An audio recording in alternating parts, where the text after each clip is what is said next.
from the Wall Street Journal, AOC isn't ruling anything out, including the White House. From your mouth to God's ears. Let's go. AOC.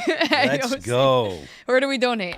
I mean, the fact of the matter is, I do think that I'm the guy over here that's like, look, man, she's charismatic and people will vote for her. I know that there are people that disagree with me, but I do think that I think that of the Democrats that are viable, I think that she actually does have a really good. More than Kamala? No. Oh, yes, absolutely. Kamala Harris doesn't have the charisma.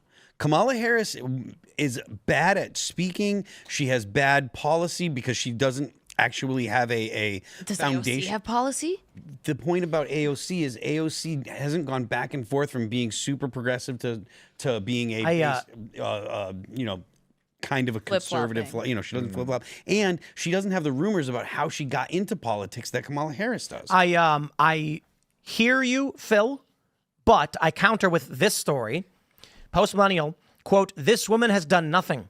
AOC's constituents bash rock star rep for being absent in her district. She's hated by her own district. Okay, she's absent. She gets elected as a rep and then goes national politics instantly and ignores what her district actually needs or wants. I think I've said around on private jets talking about oligarchy. Oh yeah, that's enough said. Yep. I'm gonna say this because I've said it before and it bears repeating. The three main reasons she can't win: she is short, she is young, Physically short. How short is she? She's like 5'6". I'm 5'4". You can't be president. What the hell? Sorry.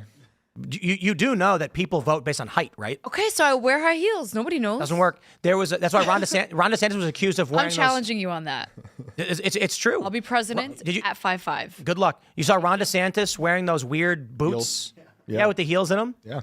Because a major factor in elections is the height of the candidate.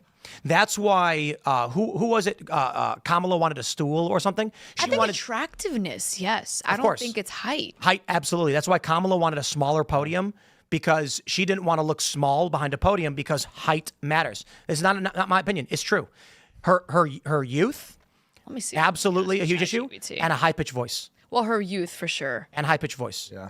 And maybe her lack of policies, and maybe her horrible policies, if any, and maybe her extremism and like completely alienating all the moderates. AOC is 5'2". Well, okay, that's really short. She's not 5'2". That's way too small. Shortest She's like 5'7". U.S. Oh, she's 5'4". They split the baby on there. But you don't look at her and go, "Oh, she's a short girl." Yes, I've never looked at her and be like, "Oh, she's tiny." Listen. When consultants go to politicians, they tell them exactly the clothing they have to wear because you might be saying like, well, who cares if I wear a red tie or a blue tie? And they're like, you will lose 0.7% if you wear the red tie, and that's going to translate to 1 million people. James Madison was 5'4". Indeed, but you're talking about before media, before TV. So here's a great example. The debate between Nixon and JFK, I think it was. Was it Nixon and JFK? Mm-hmm. On the radio, they said Nixon won. There were people who listened on the radio were like, wow, he was amazing. On TV, they said JFK won because Nixon was sweaty and disheveled looking. Didn't shave. Yep. Had a 5 o'clock shadow, just looked bad. And because Imagine of that, Biden on a radio debate. They would think that the radio was glitching. In the They would think 20s. the radio was glitching. So AOC, if she runs for president, I think this is a major issue for any woman. And I know you mentioned Margaret Thatcher, Phil. Yep. Parliamentary systems don't vote for candidates; they vote for parties. True. So we in the United States, asking the American people to elect a 5'4" young, shrill woman is not going to happen. There are so many reasons I don't think she'll win presidency, and her height was definitely not on my list. But I hear you. You can't lie with the stats. That's what leftists. I'd like to see her debate. I think she can't. She seems too hysterical. And by the way, this is a true point, and I always get heat for this by saying it as a woman. The only woman who could win a presidency has to be somewhat masculine, because you can't have an emotional, overly hormonal, even a maternal, arguably, woman in office, because genuinely, like genetically, we are too empathetic. We're too caring. I feel like women always give people the benefit of the doubt, and you can't really have a weak president. You're saying someone masculine like Michelle Obama? Yes. Okay. No, seriously. On a real note, Michelle Obama gives is me tall, masculine vibes. Yeah. Yes. She's got She's big tall, shoulders. she's built, attitude-wise, she's very firm. AOC is very feminine. Let me read this for you.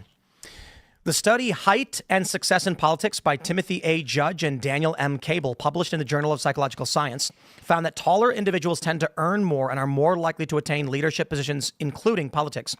Additionally, in 2003, a 2003 study titled Candidates, Physical Attributes and Electoral Success, Gregory A. Huber and John S. Lipinski found that taller U.S. presidential candidates have historically won a majority of elections, reinforcing the idea that voters may subconsciously associate height with leadership.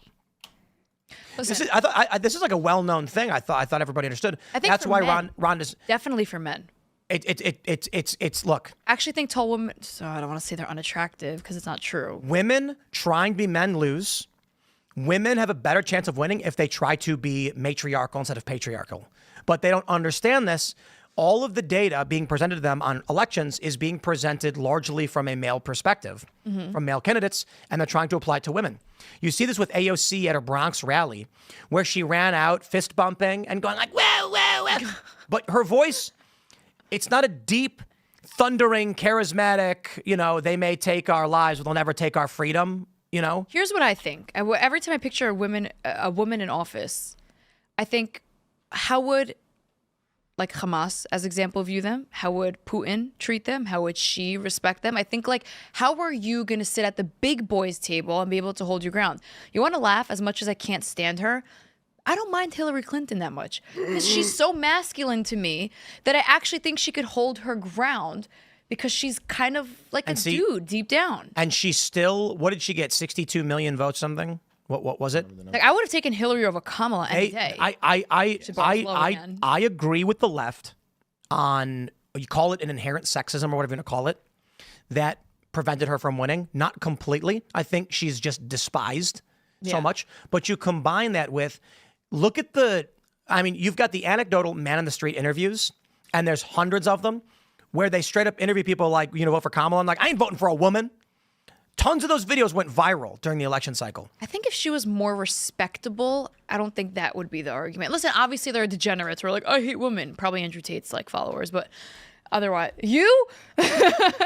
Not you. There are a lot of people in this country that outright say, I would not vote for a woman. You don't have to hate women to say, oh, I wouldn't want a woman president. But it has to, I feel like it's easy to say when there's not a good candidate representing women. Probably pretty easy to say when there's a good Especially when Kamala's the example. I mean, come on. It's like humiliating to all of us. AOC's not a good candidate either. She's not. She's like I give her like a C+, B-. You know, Phil says she's got charisma, but like it's limited. It's nowhere near the amount you'd need for a president. Not even a senator, honestly. But she might be able to beat Chuck Schumer. All she got to do is primary him. For sure. Oh, God, Chuck spoke in my district in Nassau County. He got booed. It was so funny. I spoke right after him, and it was like, yay! And then Chuck came out there like, boo! I was like, Michelle district. Michelle Obama, I think, would have been able to do well maybe, 6-7 years ago. I don't think she's got it today. No. And she, what she's really scared of? The reason Michelle's never going to run is because I think she really hates that she's called a man. Really? Yeah, I mean that's got it. That It's probably, already out there. It's not going to come out more. It's already will. so out there. Really? I feel like everyone said it at some She's point. out of the public eye generally. Right, like for the most part, she's not in the news every day. Well, her new If she silly was in the podcast, news, yeah. she's If she on it was in for the her news, failure of her podcast. which she should stop doing because she's doing nothing good for her. You don't like it? herself. She has made some of the most terrible for her own image gaffes that I Best could is when she that I said, could hear. as a black man. I was like, oh, Freudian slip. Finally told us the truth. Well, And when she said, I can't sleep at night over Trump's deportations. Like, honey, what did your husband do? she also said, "Oh, it's really expensive to live at the White House," and was like complaining that she is about the cost of living. Oh, at it's the so White hard to have a House. stylist. what woman could win? I don't want a woman to win, but I would say Tulsi. I don't see. Yeah. I love Tulsi. I don't think she could win today. I don't think America's ready for a See female how these president. 4 years go. I think that if the race, 2024 race was Tulsi versus Trump, Tulsi would have won. Tulsi's temperament is very even. She does not get even when she was excoriating Kamala Harris and just ending her career. Yeah. She was very even tempered when she was excoriating Hillary Clinton. When Clinton came after her, and she was called her the rot that's in the Democrat Party. She was very, very even tempered. She wasn't excitable. Yeah. And her history as an officer in the military, she's I think that's what I take it back. Tulsi would not have won. I take it back. Let me reassess and explain. Right now, going forward, if Tulsi were the Democratic nominee for 2028, she has a very, very good chance of beating whoever the right musters up. And you can take a look at her accolades, her demeanor, the way she handles politics, and it explains why. One, she is not short. She is physically fit. She's was she a major? Lieutenant colonel. She's a colonel? Lieutenant colonel. Lieutenant colonel. So she's got military service. She's got a strong demeanor in her voice. She's moderate. So the reason why I say I don't think she could have won in 24 is because the Democratic Party is too psychotic, and the fringe left would have canceled her. They wouldn't allow it. I just don't think she would have beat Trump. Maybe someone else. You couldn't do 2024. The reason why there's a reason why Trump brought her on. Trump and RFK got Trump a lot of support. Yeah, no, undoubtedly. Because with Trump and, with Tulsi and RFK, he basically said to the moderate wing of the Democratic Party, this is your only option. Look what they've offered you. And that's how he wins. Yeah. But it was still, it's still relatively close. You know, people like to say, but Trump got a landslide because the Electoral College or whatever. Look at the actual votes. It was still close. 2028 without Trump, Democrats have nobody. Tulsi Gabbard's on the right now. All of the best people Democrats could have had, they just destroyed. And that's why I'm saying 2024, they couldn't have won with Tulsi, because look at how they destroy their candidates. Right. And then only the sycophant garbage D-listers make it. Yeah. I think it's just, my point of bringing up Tulsi's name earlier was that it's an example of which females in politics succeed. And Tulsi, I don't think stoic is the right adjective, because she's not stoic. She has a great personality, but she walks a very fine line between like her feminine side and her like badass side. And I think she does a good job.